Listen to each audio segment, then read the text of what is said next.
Beginning with two notes. One is that any viewers or listeners of Aboriginal Australian or Torres Islander heritage would want to know that this episode will contain the names as well as words of people who have passed on. All culturally significant names have been shared freely by Aboriginal peoples with outsiders, and in the case of the names of people who have passed on, their families have given permission for them to be shared. And second is that all proceeds from this month will be donated to the Nature Conservancy. They work with land conservation around the world, including in Australia, where they have helped return the traditional lands of the Ngari Ngari people to be under their administration, while also conserving the natural wildlife that has inhabited it for thousands of years. That said, let's begin.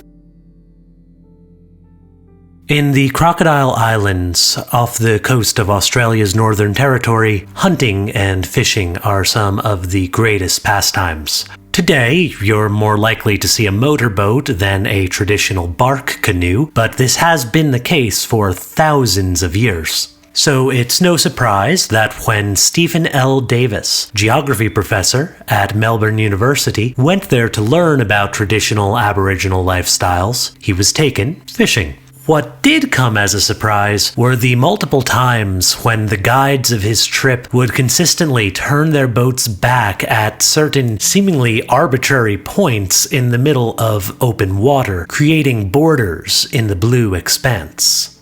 The puzzled professor asked why certain areas were off limits, and his guide simply told him that the line was marking someone else's land. When the trip was finished, Professor Davis used the tools available to him as a geographer to map out the seafloor. He found that the borders matched undersea ridges and valleys, land borders last exposed during the last ice age, at least 7,000 years ago. Later research by a geographer and linguist duo found examples from around Australia's coastline supporting this, the existence of an oral tradition lasting longer than even the oldest of the pyramids. There is great diversity within Aboriginal Australia, with hundreds of languages spoken, but if any generalization can be made, it is the importance of the land. Stories of the dreaming, the eternal, mythic time outside of time in which all things have their origin, tell of how the land, once formless, was shaped by ancestors, and how the relationships between people, animal, plants, and land are all shaped in turn. While Dreamtime stories are many, complex, and interlaced, beginning to familiarize ourselves with them can grant us an appreciation for an ancient, living form of human expression, as well as cause us to more deeply consider our relationship to the earth. My name is Sean. Welcome to Mythos and Logos. Outsiders to Aboriginal Australian cultures have often struggled to discuss the interconnected web of songs and stories that is typically called the dreaming in English. In part, this has been due to language barriers. The same term from the Arrernte people of Central Australia, used for dreaming, was translated as ancient past by the anthropologist Baldwin Spencer, and as seeing God by the missionary Karl Strelov. In another part, the difficulty has been due to the knowledge which has traditionally been kept secret. While Spencer infamously described the Arrernte as chanting songs of which they do not know the meaning, Strelov wrote of a system of knowledge, guarded closely by elders and kept from the general public, perhaps not too different from a church congregation singing in a Latin language that they don't speak. All this is to say that, with limitations from both well-intentioned outsiders and protective insiders, our introduction to the dreaming will come courtesy of those holders of traditional knowledge who have chosen to share it. A position exemplified by Big Bill Nige. The world changed drastically within Bill's lifetime. He grew up in a traditional hunting and gathering lifestyle and lived to be the last fluent speaker of the Gagaju language at the time of his passing in 2002. Bill dedicated the latter half of his life to the preservation of his land, now a national park, and of his culture. He chose to use his position as the last elder to break traditional taboos and speak about his culture for the benefit of both his descendants and the outside world. Bill told his stories to artists and authors, including Professor Davis, who was mentioned in the introduction, and they present a beautiful example of the ties between spirituality, people, and country.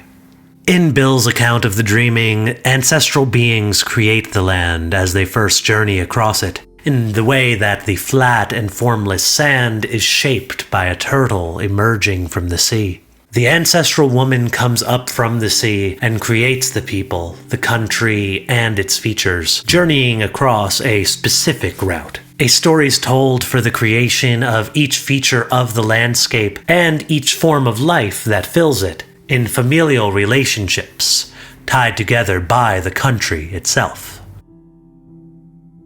Listen carefully this. You can hear me. I'm telling you, because Earth just like mother and father or brother of you. That tree, same thing. Your body, my body, I suppose. I'm same as you, anyone. That tree, grass, that all like our father. Dirt, earth. I sleep with this earth. Grass, just like your brother. In my blood, in my arm, this grass. This dirt for us, because we'll be dead. We'll be going this earth. This the story now. Tree, it follow you and me. It'll be dead behind us, but next one, it'll come. Same people, Aborigine same. We'll be dead, but next one, kid, it'll be born. Same this tree. Unlike other creation stories, humanity is not created separately from or to rule over the earth. Humanity is created by the ancestral woman along with the country as a feature of it. People are sustained by the land just as they return to and become one with it in death. No wonder then that when Bill encourages the youth to care for the country, even something as simple as harvesting yams must be treated with care and respect in replanting them. As in digging up the earth, one is literally as well as spiritually encountering one's ancestors. Big Bill's account of the creation of the land and its people is not limited to telling of his own tribe. As the ancestor woman crosses the land, she also creates the ancestors of the neighboring country, who in turn tell similar stories about themselves and their neighbors. There are variations across different peoples, of course, but the paths followed by these ancestor beings and the songs recalling their stories tie together to create a mythic map of trails known as song lines linking the continent of Australia.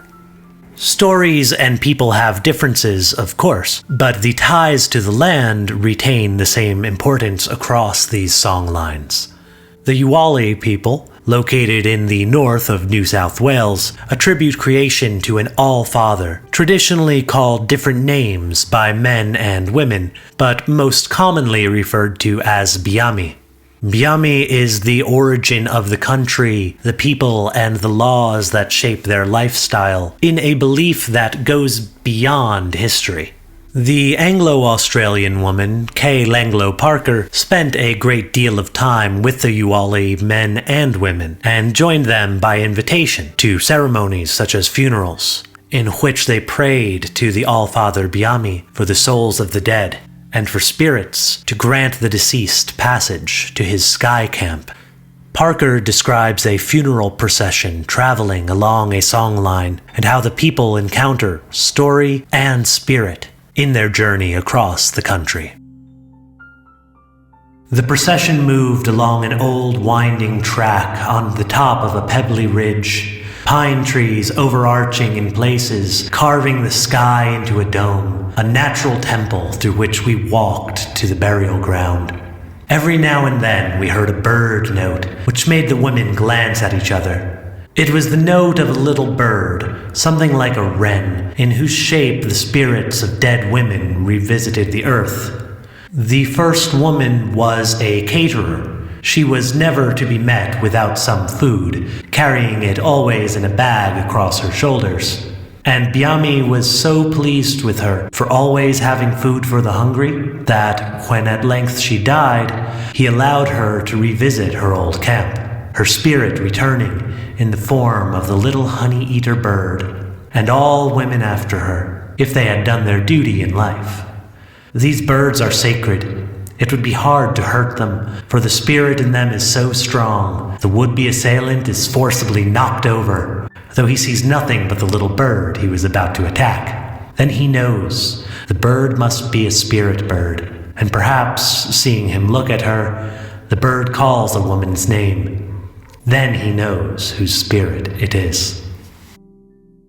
About 300 miles or 500 kilometers away, the Baiame Cave depicts the creator, with large, open eyes and massive arms outstretched, watching over and embracing the landscape faced by the cave opening. The link of the cave's namesake Baiame to the Baiame of the Uwali is easy to make, but the traditional owner, Victor Perry of the Wanarwa, links the depiction of the Allfather to many languages and peoples across the continent. While Australia is huge, these stories demonstrate the connections carried across it by the songlines. But not all Dreamtime stories leave their mark on the earth. Some are found by looking up to the sky. Another Uwali story tells of two Dreamtime spirits who would become birds, the woodpecker and the Willy Wagtail. The spirit who would become the wagtail is a fearful widow who stays up all night crying out and protecting her children. The spirit who would become the woodpecker is enamored with the wagtail and offers her to join him in his camp for protection. Time and time again he proposes to her, and time again she turns him down. So the woodpecker devises a plan to impress the wagtail and win her love. He creates a beautiful, multicolored arch, a road leading from the earth to the sky above. The anxious wagtail doesn't know what to make of the new feature in the sky. She flees to the woodpecker's camp. He proudly tells her that he made the colorful arch, which we know as the rainbow, to show his strength and his ability to protect her. But, he warns, he could also make terrible creations to destroy the earth as well. The wagtail is amazed at the woodpecker's creativity and awed by his power, and agrees to marry him. As a reminder today, you can still hear the wagtail's nervous cries at night, while you will see the woodpecker climbing the trees from earth to sky, just like the colorful roadway that he built to win his wife. The night sky is home to many stories too. The constellations can be families of Dreamtime ancestors or hunters giving chase across the night sky.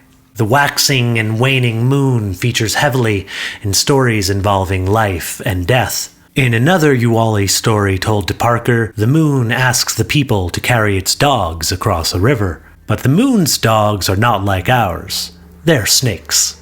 And the people decline out of fear of being bitten. And since the people would not do the moon's bidding, their bodies are cursed to sink into the earth when they die, like a stone in the water, unlike the moon, whose body returns after each cycle. Yet, Big Bill Nige of the Gagaju tells a different story about the moon. That the quoll, a marsupial, also called the native cat, is the one who said that the people should die. And the angry people threw fire at the quoll, whose descendants still bear spots from it today. But this time, the moon is merciful, declaring that while people will die and return to the earth, new generations will rise from the earth in turn, just like the new moon. Understanding the dreaming has proven historically difficult for even the best-intentioned outsiders, if indeed the task is even possible for someone without the deep-lived ties to the land and ancestry which are so intimately connected with Dreamtime stories. Trust me, a lot of research has gone into this episode, and even now I feel like I've barely begun to scratch the surface. I come from a family that migrated across oceans, and I've made my home halfway across a continent from where they landed. I can only imagine the connection to country that carries thousands of years of memory. Yet these stories challenge us to consider our relationship with the earth differently. No matter our background, we cannot live without it and cannot die without returning to it. Previous episodes have looked at the therapeutic benefits of spending time in nature, and how the natural world has shaped spirituality. Indeed, as Big Bill Nighy said, caring for nature is caring for ourselves. For my part, I encourage you to nurture this connection however you can, whether it's in a windowsill garden, or supporting public lands, or caring for a property of your own. But to close, I will defer once more to the words of Big Bill. This law, country, people, no matter who you people, red, yellow, black, and white, but blood is the same. Country, you in other place, but exactly blood, bone, is same. And all my people all dead, but we got few, that's all. Not much, not many, getting too old. And young fellas, I don't know they hang on this story. All my uncle gone. But this story, I got him. They told me, taught me, and I can feeling with my blood or body, feeling all this tree and country, feeling make you out there with wind, open place, because it coming through your body, because you're like that. Someone can't tell you, story it telling you yourself. Because you brought up with this earth, tree, eating, water. So I'm saying now, earth is my mother or my father. I'll come to earth, I got to go, same earth. Tree is mine, in my body that tree. This story I'm telling it because I was keeping secret myself. I was keeping in my mind with the culture and the other people, and I was feeling sad, you know. White European, different story. What we new generation now, different story, because school doing it and something else, and our people, they forget that. They going little by little. They shouldn't be. They not supposed to. Should be the man with the pressure, put it on this. No matter about that white European, it can go with that one. But must white European got to be listen this culture and this story, because important one this.